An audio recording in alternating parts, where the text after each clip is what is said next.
Welcome to the Present and Sober podcast with your hosts, Sam Goldfinch and Ellie Crow. If you want to make your life bigger, not smaller, then this is the podcast for you. If you can sense that you're destined for more and you're curious about how drinking could be holding you back, listen in and come on this journey with us.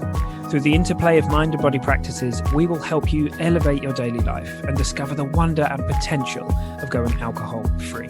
Let's make life bigger together. Hey friends, I freaking love this conversation that we're putting out today. Do we need to make alcohol an enemy? Is alcohol the enemy? Do we need to hate it? Like, these questions there, they seem to be so common. It seems so kind of logical that we'd go through that process, and just such a great conversation. We've been waiting to make this one, and so just so excited to put it out there. And just before we start, I just want to say a huge thank you to anyone who's been coming and listening to my solo project, Rebel Spirituality. The support and the outreach and the messages have been overwhelming. So I really appreciate that. And if anyone hasn't caught it yet and they like to, I'll put a link in the show notes. And just thanks so much for all the support that you offer, both here and just what an amazing community we've got. And if you're not in the Facebook group, it's a great place to come and feel the energy and the vibe of that. All right, team, without further ado, I'll hand you over to me and that Ellie Crow. See you there. I'm doing the intro again. No, you can't stop me. It's all right. You can. I feel really ill, mate. So you go for your life. Right, whatever chest has ad's giving it to me. Oh, mate. Well, let's see if we can get through the next 45 minutes. Right. So today I'm really excited about this. I'm often excited about the conversations we're going to have, but I've genuinely been looking forward to this for a long time because I think it's a really cool topic. And it's basically around, should we hate alcohol? Should we demonize it? Is it the enemy? And because I think in a lot of the groups that we're in, I was just saying to you just a minute ago when we were having a chat, you hear people saying, I wish alcohol was illegal. I just can't believe, the story that we have about alcohol. And that's true. It looks to me, well, the story that we've got about alcohol looks wonky as anything. But I'm not sure. This is just my opinion, and we'll see where we align and where we're different and all the rest of it. It's just a discussion, isn't it? But I'm not really, we want to get to a point where we're just not bothered by it, right? Where it's just small and irrelevant, as Annie Grace would say. We don't give a shit. A glass of beer is the same as a glass of milk is the same as a glass of wine. It's just something out there that. Well, yeah, but you wouldn't give one of those or two of those to your kids. Right? You know what I mean. So it's just the same. Just you know what I mean. I do know what you mean. Yeah. The thing is that in the early days, when you have the realization, when you have this new information, so in my case, when I discovered how alcohol worked with the brain and body for the first time, nearly 40, and there I was realizing for the first time, but it was information that I hadn't gone ever looking for. Sure. And why would I have done? Because it wouldn't have helped. We have this thing of confirmation bias, don't we, where we go looking for seeking out the narratives that are going to validate the beliefs that we have, the things that we hold to be true. So I would never have gone looking for it. I knew alcohol was bad for me, but I didn't realize how bad, and I didn't really want to know either. So I had to be in the right place to be open to that discovery. And when that discovery happened, I was incensed. I was like, it's a fucking scam. How on earth do we not all know about this? This is ridiculous. How many people like me are drinking for stress release and relaxation, not knowing that it's doing exactly the opposite? So it's quite understandable to have those kinds of thoughts that come up and that kind of feeling of somehow being misled or being angry. All of that is entirely normal and understandable and okay. And actually, that was the fuel that then spurred me on to go and do other things well, first of all, to just stop drinking. Right, well, fuck you. I'm not being part of this scam anymore. The rebellious side of me is just well, I won't drink it anymore then. So that kind of intense energy can be really, really helpful for spurring us on to do things to stop drinking, to make that kind of a commitment, to join things like the alcohol experiment in my case to be open to even more discoveries. And it really kind of lit a fire under me for it came from this realization that I was so wrong about something I felt so right about that I was willing to be wrong about anything. And rather than it being so the anger really didn't last for that long. The anger spurred me on to take some form of skillful action. And then the feelings transmuted and became other things like excitement and joy and interest and curiosity. So what we're not saying here is to judge yourself for any kind of feelings that are coming up or any thoughts that are coming up around alcohol, because we'll hear a lot in the world of This Naked Mind where Annie talks about alcohol being a poison and it being toxic and carcinogenic and all of those things. And I think it's important for all of us to be informed and to understand what we're imbibing. But it's not, Annie's not telling us those things so that we adopt another story or another belief. It's more about settling the score, really. Yeah, there's a lot going on here. It's a very interesting point. And I mean, this is one of the reasons I'm so excited to talk about it, because it seems to me that anger can be, well, like if you look at social movements on the whole, anger is very often the catalyst that changes things. Yeah. But then often in those groups, it's held like that energy remains, and that can become toxic over time. So it can be a catalyst for change, but then we want to transmute it into something else, right? So it's interesting because you mentioned the words like, poison and toxic, and look, there's the way of saying that where it's the statement of fact. Alcohol is toxic. It's a carcinogen. It's poison in the sense that if you put it in your body, I mean, we dilute it, right? And if we don't, it will kill us. I mean, it will kill us slowly anyway. But there's a big difference between that and tagging onto that word the idea that it's morally bad or that it's not okay or that it's like, and I think sometimes for some people it carries that. And to me, this doesn't look like, with any substance, just this is my thoughts on it, but it doesn't look like any of it is right, wrong, good, bad, moral. Does this substance work for me in my life? I don't think we're ever going to be in a substance-free world, from caffeine and coffee through to through to weed, through to all sorts of different stuff, through to kind of psychiatric drugs, through to, at the end of the day, we have like arbitrary lines that have been drawn due to cultural, social, political kind of history. They're not real in the sense that, there's a bucket over there of ones that are bad and there's a bucket over there of ones that are good. The real question is, does this improve my life? Is it helping me? Is it harming me? Is there room for it in my life? And then you can make the decisions, right? So yeah, I think I agree with you completely. I think a lot of people, it's very natural to feel anger, to get pissed off at alcohol, to get pissed off at the system or advertising. And there is also a difference, I think, between there is like consciously using the anger that you feel in order to do something. So it looks, so anger felt and expressed and kind of welcomed will transmute in a number of ways, but one way it will do it is into high energy action, where, as you say, you can take that and do something. So maybe many people won't be this person, but maybe you are the person that emails your MP or the person that writes to your local politician or whatever, right? And just tells them that there needs to be a change. This isn't right. Or perhaps the person that goes and takes and does and is in peaceful protest or whatever, right? That kind of stuff looks very valid. And it just looks like energy in motion.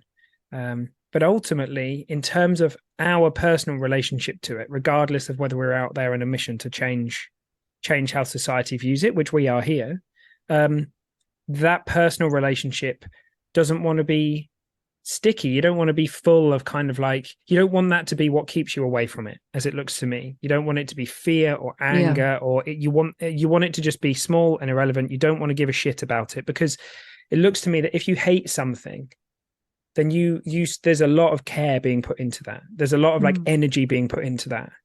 And even then, It's not very liberating, is it? It's you're fixated on it. And one of the things I've talked a lot about in the groups that we coach with This Naked Mind and the groups that I do privately is like I have a big not a big thing. I react a little when people do demonize alcohol, and it's become very common for people to adopt a persona for the drinking voice. And that it's often known as the wine witch. You know, hear people talk about the wine witch, or they'll name their wine witch effectively. And if that works for you, then great. And there was one lady in one of the path groups. She took great pride in telling me that she called her wine witch Fanny Fuckwit, I think it was, because she knew I'd appreciate that. So it's just a personal thing that's linked to this point about liberation. I don't think that it's helpful to kind of draw the battle lines, because in the case of drinking, and it could be any other substance actually, it isn't the enemy. All of the time that I spent drinking was a protective mechanism. Yeah. So we did a subject. We did a podcast about self-sabotage fairly recently. So go and have a listen to that if you haven't already.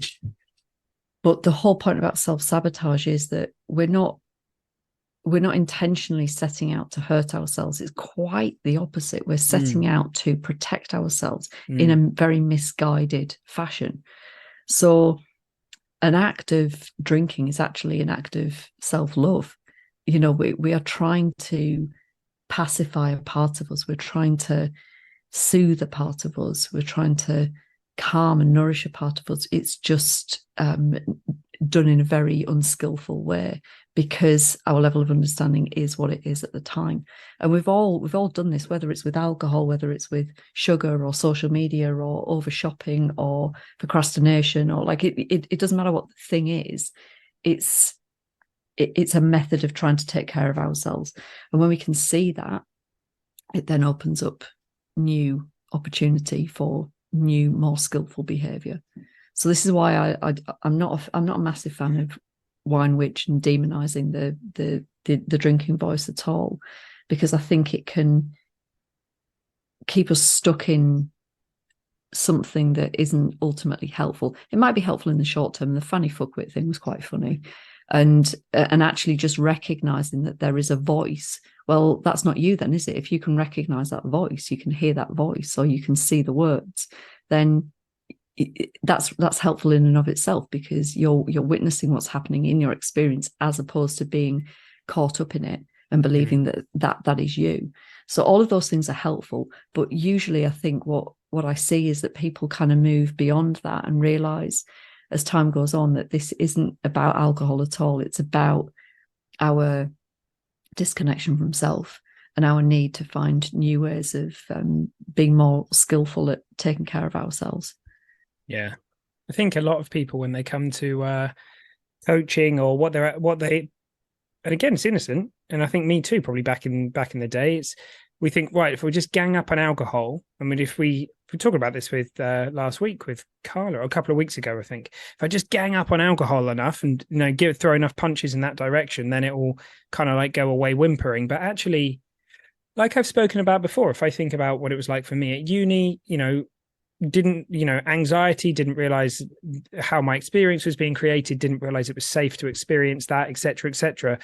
Perfectly logical for me to look for a way to try and stop the thing that I thought was going to do me in, my feelings, right? So this thing, alcohol, it made sense, and I didn't have a better tool back then, and with the thinking that I had and with the level of consciousness that I had back then, it made perfect sense. Now, the amazing thing with this is, in amongst that is the secret to kind of just forgiving ourselves as well for all of that stuff. It was that way because it was that way. We made those decisions because the world looked like that to us. And that's really powerful. And it may make sense for a while for anger to come in and for us to want to like distance ourselves from that thing. But as we say, the power is in knowing that, it's not you. It's not you.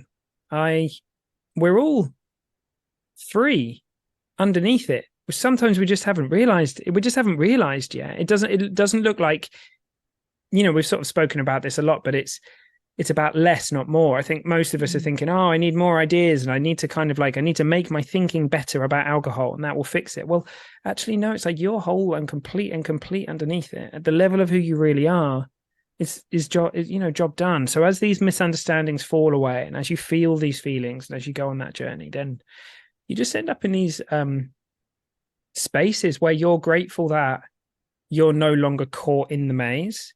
And you really have a lot of compassion for people that are, not pity, compassion. There's a big difference. And also I respect the right. I think it's really funny because I know there's a lot of people who make comments at me, either direct or throwaway in my life, things like, oh, but I'm not giving up drinking, I'm afraid. I don't give a fuck. I don't give a shit whether they do or not. Like, I love them. And like, it would be wonderful for them to see it, but they have their right to their way of viewing the world. I'm never going to take that away from anybody. Like, I don't give a shit. Like, they think I'm judging them, but I'm not.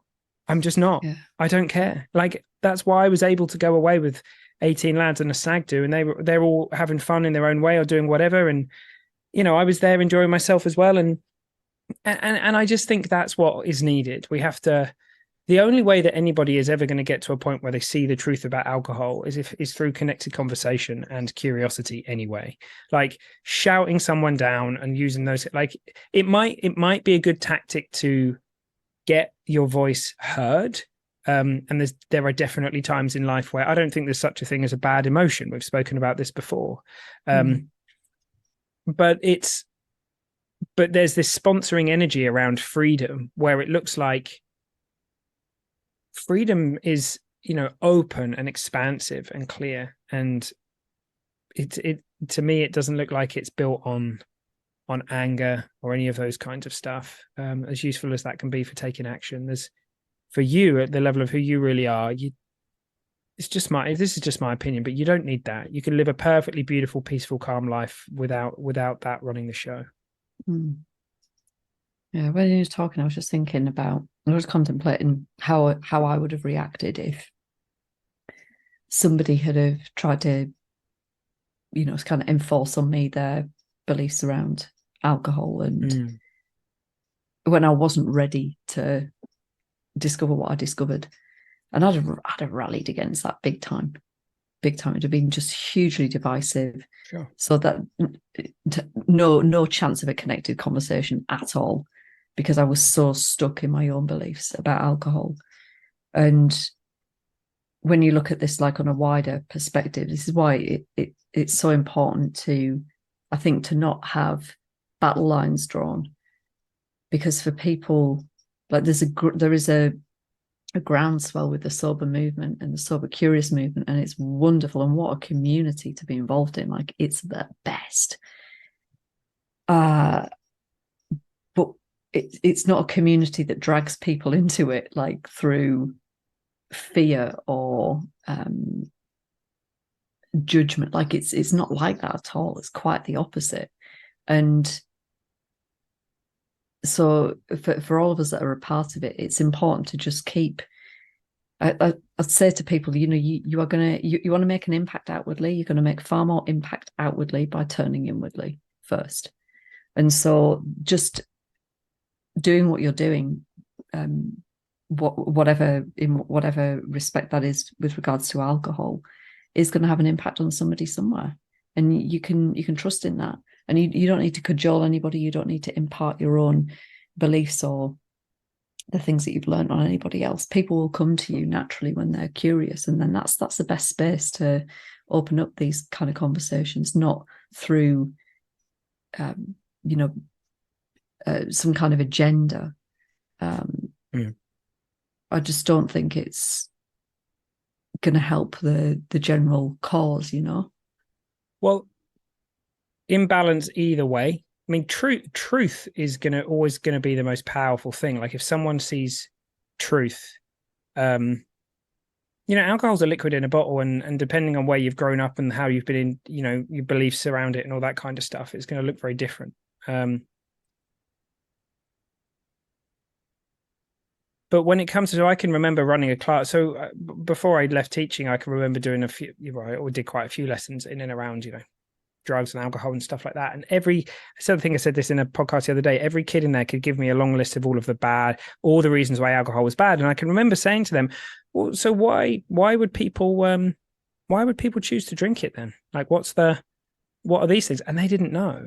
Now, to me, a lot of what we've done is highlighted and shown that a lot of the beliefs we have around alcohol are crap, are bullshit. However, once given those, if we're given them and we believe them, and it's the thing that hooks us into drinking, so it's going to relax me, it's going to do these kinds of things, those kids were sort of going into the world they didn't have the whole story. They just had a list of, because like we know, you've got this whole list of things why it's bad, but then you've seen your parents doing it and subconsciously it's crept in. And I once watched a performance somewhere, and at the end of the performance, bottles of wine were handed out to the staff to say thank you for what had happened. And the students are watching this thinking to themselves, and like it's innocent from everybody, but it's an unconscious, like, oh look, there's the elixir of life. There's that thing that is rewarded for people for hard work, etc. Now, that's what we need to talk about. That's about balance in the books. We need kids to understand. Look, it's there. You can choose to drink it or use these things, any drug, if you want to. However, here's the truth about it. Yeah, it's getting a bit windy. I don't think. Oh God, the door's going to bang. Go get it. I can't. I'm plugged in. You just made me think. At the weekend, I was at a fete that was at a local high school. Fete. There's lots of these going on at the moment because of the summer. Fete. A great. Was it fete. a great fete? It was a great fete. My friend was teaching goat yoga, so we all got involved in that. At the great fete, they had lots of different things. It was all family stuff, right? And then, of course, they've got a gin bar and a truck that was selling slushy cocktails. They did sell mocktails as well. So I was kind of like yawning past the two, and Pims, all of that going on. And then it's bouncy castle, riding a digger, racing ferrets, birds of prey, like all the typical stuff. And for kids, there were a bunch of stalls of things like different games where kids can win little prizes. And there was this big stall, and the kids were all like, look, it's all toys all over it, and with tickets attached to it. So it's a raffle. And the kids approached the raffle, and my friends had given them £1 each. And so they have this £1 to spend. They're carefully considering where they're going to invest this £1. And I said to them, well, you could spend it on this raffle and have a look at what you might win, or you can go over to the other stall that had and the lady behind the raffle stall, in an attempt to get the kids to invest their £1 with this lady, said, yeah, you could win your mummy a bottle of Prosecco. And at the back, there was all of these bottles lined up. And I didn't hear her to begin with. And I said, pardon. And she said, yeah, they could win you a bottle of Prosecco, like thinking it was a really good thing. And I went, oh, right, yeah, don't drink. Don't drink. Oh. But as you say, it's innocent. It's like, well, there's always been bottles on a raffle. But what does that tell our children? And then especially by the way, you can win one of these for your mummy. Like, they don't want a bottle of fucking wine for me. What they want is some bloody slime or something, I mean, this is it. So I don't know. That is, I think there is probably a mixture of opinion, what we've learned from all sorts of stuff in there. But as it looks to me, alcohol's not the enemy. It's just a drug, just like so many other things that we have. And I don't believe. I'm a little bit more. So I remember when we chatted to William Porter a while back, and we were saying, when do you think the kind of people will have a more balanced view of alcohol? And he was quite reserved and said, I think he said it, in his head, it was sort of 50 years from now or something. I do think that with social media and all these kinds of things, and with what's happening with, I don't know, are they Gen Z or who's below millennials, Gen Z or whatever it is now, there is a growing awareness in and around alcohol and health. And, and I know we have different issues, and social media and all these different things are creating problems that we're yet to see the full fruition of, etc. But yeah, I just think that we're at a point where all of this just say no bollocks. I mean, again, oh no, you're too young for that. Well, I mean, Just say no. Do you well, I remember mean, that? the adverts from Reagan and I don't remember, Oh, but I'm on about Grange Hill that's where. But it all stems with from. Roland. It all stems from what was Ronald Reagan's wife? Is it Nancy? I can't remember her name. The Just Say No stuff, Yeah, right? And it yeah. just filtered Thatcher and everything, and it filtered all through. And look, this is a. I don't want to go all political or anything, but I think we are at a point where it's out there. All these things are out there, and we don't have to demonize these things in order to kind of help people make empowering decisions. We need to give people the kind of what's the word? Credit to be able to kind of, because I mean people are making their own decisions anyway, right? People are, alcohol's more accessible now than it has been. I mean, it's still, I mean, it's baffling to me more than anger. These days, I mean, kind of like I'm baffled at the fact that it's still allowed to be advertised. I'm baffled at the fact that there aren't health warnings on alcohol. I'm just baffled across the board. I'm just, so the other day, for example, we got people talking about this time of year. People talking about sun cream and how you need to cover up and make sure you wear your sun cream because of the risks and the dangers of like too much sun, etc., while they're guzzling wine. Or you've got people having conversations about, plastic, chemicals in plastic or whatever, having those conversations while they're guzzling wine. And it's happening across the board because we just have we have a massive blind spot. And it is not quite as much as it was, but there's a lot to do. But I don't think the best way to do it is to, like you say, No, it's inviting people in. It's like it always, when I have conversations like this, it always makes me think of going through antenatal classes. So when I was pregnant with my first, I fortunately had the privilege to join what are called NCT, National Childbirth Trust, I think it is, antenatal classes. So we had the means to be able to do that. And I had the most wonderful, wonderful antenatal teacher. Now, they're not like accessible to everybody necessarily. And we'd embarked upon it as a way of meeting other people that were in this same freaky boat that we were in, of like, oh shit, we're about to have children and we don't know what to do with them. That's a great way of putting it. Well, it is. It's like you've been living on some freaky boats. Not that one. You've been living this very different life, and then it's all about to change. So my primary reason for doing this was to meet other folks.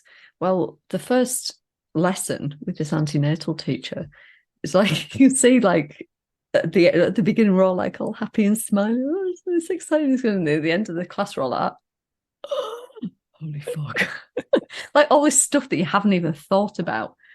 And she was a big advocate of informed choice and being really clear about what you do and don't want as far as childbirth's concerned.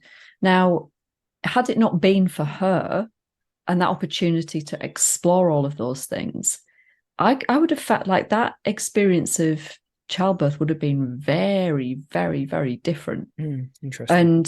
And there are, reverberations of that go on for many years. I've seen so many people have really traumatic experiences, and in part because they haven't necessarily been informed. They haven't had the opportunity to think ahead about, the kinds of things that you do and don't want. And it might sound very simple, but anybody that's been through the process will know, like, the cascade of intervention, how that can go, and the trauma, the injuries and so on that can result from it. So it always makes me think of that balance of just, it's not trying to persuade anybody either way. It's not trying to get somebody to adopt your viewpoint. It's just about laying it all out there so that you, as an individual, as an adult, can make sense of it and process it and assimilate it and determine what the course of action for you or non-action is. That's what it's all about for me. And it makes such a difference ultimately to your experience. It's about being conscious, right? Yeah, I mean, I can remember when I went to So when I first started dabbling in recreational drugs and all that kind of stuff, if I'm honest, I didn't know anything about them. So, I mean, I had some stuff about alcohol that I knew, but as far as my education at school was, when it came to like MDMA or stimulants or party, like I didn't, it was other than what I had looked at, and I know that we have like, Talk to Frank and these kinds of things. I don't know if we still have that now, but things that were coming out to try and like help teenagers and kids and stuff have more of an understanding. But I have a funny feeling. Would it have made a difference to the journey that I went on had I known some not just say no stuff, but balance, like actual information stuff? I don't know. I'm willing to bet that it might have had an impact. I don't know. Maybe it wouldn't have done. But I'm kind of with you from whatever we happen to be looking at. It looks like getting the truth out to the best that we can, apologizing if we've got something wrong, feeling free to be able to say, look, we used to think this was the case in the 80s. Now we know that this is the case. That kind of stuff looks powerful. It looks, and the moment we start treating people as independent thinkers and teach them to think critically and teach them to understand, I think a lot of this as well actually really does come down to understanding where our experience is coming from. And we won't dive into this now because we've sort of been riffing for half an hour or so, but understanding how to feel feelings, how all those kinds of things. Naturally, if we're looking in the direction of how we're healthy, not in the direction of how we're sick, which is a lot of the stuff that that's kind of innocently happened over the course of the last 50 years, 60 years, has been looking in the direction of where people are broken rather than looking at the fact that underneath it, we're whole and healthy. Yeah. Then that would have an impact as well. So I think it's actually very complex and multifaceted and a very interesting discussion. But yeah, there we go. Well, I didn't think we'd end up there. And yeah, I don't in any way I know that we've mentioned a few things to do with, I have politics and stuff. It doesn't look like I'm not saying it's a political issue here. It just looks like it's getting a balanced conversation out there, and letting people know the truth. And, it may be that in certain instances, it's some kind of like fiery words or whatever that actually get a message across or get things heard. And I know that there are examples of that in history. But I think it's happening anyway. With how information is being passed around now. Anyway, there's this really interesting. We should get, because I know that when I spoke to Dr. Professor James Brown, we were talking about a lot of the information out there, a different thing, but ADHD, 50% of it's wonky or bullshit, what's out there on TikTok, right? And so there's going to be a lot of stuff that's the case for other stuff. But our governments and people, I think they have a responsibility to be talking about this stuff and changing it for these generations that are for all of us. Bloody politicians. I know. Well, once upon a time, I used to be very interested in all that. People always laugh when I tell them I've actually got a politics degree, but I just got fed up with it. And I just thought, nah, not for me, that. I'm a bit disillusioned now. Too old to... Oh, God, let's not go down that rabbit hole. Let's not go down that rabbit hole. But yeah, no, it's not. It isn't a political issue. It's a human thing. And wherever anybody happens to sit, I would imagine that most people listening, I don't know, it'd be interesting to hear what people think. Like, and please feel free to come and share your honest thoughts in the Facebook group around this stuff. Like we often say, we have a very strong don't be a dick policy, but there's a big difference between like being a dick and coming in and sharing your honest opinion and disagreeing with people politely and kindly. Like we're all about that. That looks brilliant. That looks how like we learn from each other. Well, yeah, precisely. And also, if you do have a funny wine witch name, then please feel free to also share that in the Facebook group, because we would enjoy them. I love it when people call it like, Barry or something. Sorry to any Barrys that are listening. No, this guy. Tread carefully, my friend. Tread carefully. Okay. Did you know? So we've got a friend called Nigel, and there was a news story out a while ago about how Nigels are dying out. Isn't that sad? No more Nigels. Isn't that a song? No more Nigel. It should be if it isn't. No more Nigel. Oh, what's that song? I've got it in my head. No more Nigel. Nigel. I can't remember. I love how universal mind, the intelligence behind all things, it lets us know that the podcast has run its natural course, because something it does, doesn't it? Every week, like we start talking about like fucking clockwork. Jaffa cakes or no more Nigels. I like all these. There's some brilliant ironic DJ names out at the moment. DJ Boring, DJ Seinfeld, Ross from Friends. I mean, it's all like deep house and kind of stuff that I'm into, but I quite like them. They tickle me. Mm. And I like animals that have got human names. That's always good as well, isn't it? Yeah. You know, a dog called Nigel. That'd be great. Yeah. Keep the Nigels alive. If I get a dog, I'll see if I can give it a middle name, Nigel. Well, I was going to call the girls, even though they were girls, I was still going to call them this, Alan and Stephen. I was told I wasn't allowed. Alan, stop eating that shit over there.